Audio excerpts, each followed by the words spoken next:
Dans l'instruction en famille, en fait, on cuisine beaucoup. Déjà parce que les enfants, ils passent du temps à la maison et donc tous les repas sont à cuisiner. Et qu'on peut travailler plein de compétences transversales, en fait. C'est-à-dire qu'on peut aborder les proportions, de la physique aussi. On travaille sur les matières, le liquide, le solide. Et puis, du coup, ça leur apprend à cuisiner aussi. Enfin, c'est quelque chose qui va faire partie du quotidien et qui les rend autonomes, en fait.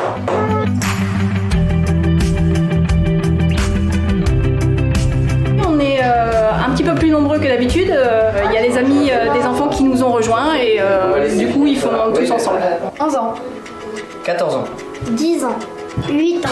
8 ans. 12 ans. Et toi, quel âge tu as?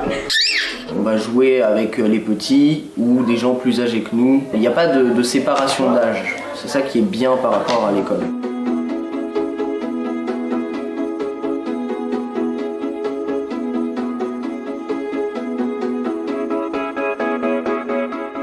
On utilise à peu près 2 heures par jour quand on travaille beaucoup.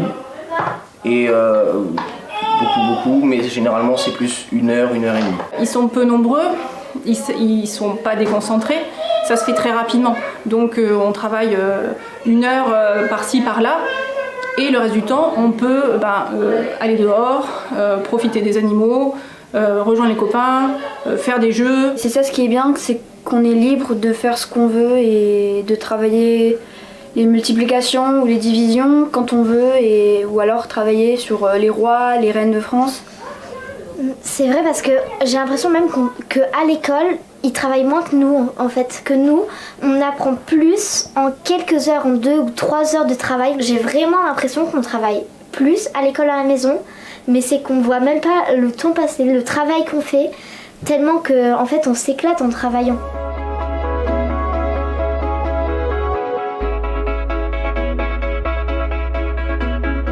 À l'école, on lit beaucoup moins, enfin on lit des livres, mais c'est pas super intéressant, c'est pas nous qui l'avons choisi. Et il y a aussi les temps de partage, parce que en fait, j'ai l'impression de plus rien partager. Mon travail, je le partage pas avec les autres, je le garde pour moi. Alors qu'avant, je pouvais lire, faire la lecture à ma sœur, lui apprendre les maths, le temps que maman allait s'occuper ou faire le repas. Donc les temps de partage, ça manque beaucoup à l'école.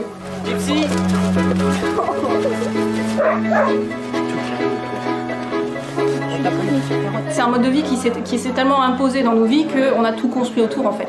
On est venu s'installer dans une ferme, on a pris plein d'animaux. C'est devenu notre projet pédagogique aussi auprès des inspecteurs quand on est contrôlé.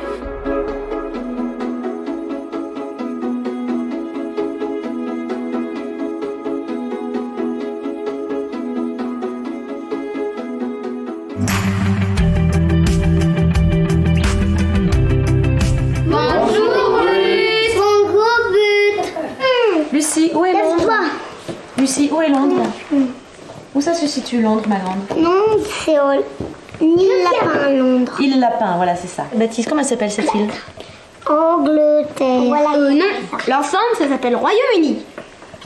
Ça réunit Écosse, Pays de Galles et Angleterre. D'accord. Alors actuellement, nous sommes en train de faire une activité qui est l'application en géographie du Tour du monde en 80 jours. Parce que nous lisons le Tour du monde en 80 jours de Jules Verne. Le matin, c'est plutôt tout ce qui est, on va dire, les matières qui demandent le plus d'énergie intellectuelle. Maths et français, c'est ce qui pompe le plus au niveau des apprentissages. L'après-midi, on est plutôt dans tout ce qui est éveil. Ça va être de l'histoire, de la géo, des sciences, botanique.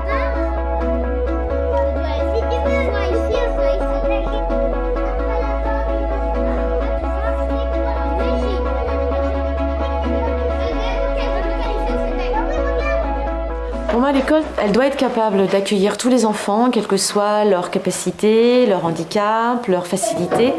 Aujourd'hui, ce n'est pas le cas. Malgré toute leur bonne volonté, il manque de moyens, il manque de personnel, il manque d'argent.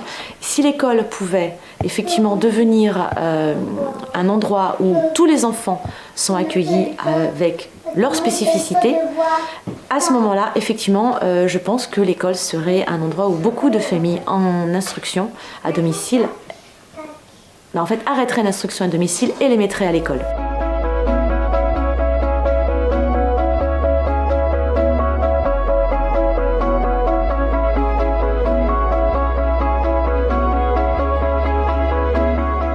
Ce projet de loi, je l'ai pris comme étant une atteinte à nos libertés fondamentales. En ce qui nous concerne, on a envisagé de vendre, de partir. Ça, c'est des décisions très fortes pour la plupart des familles. C'est partir, s'exiler, tout recommencer, parce que c'est une difficulté de renoncer à ce mode de vie, effectivement.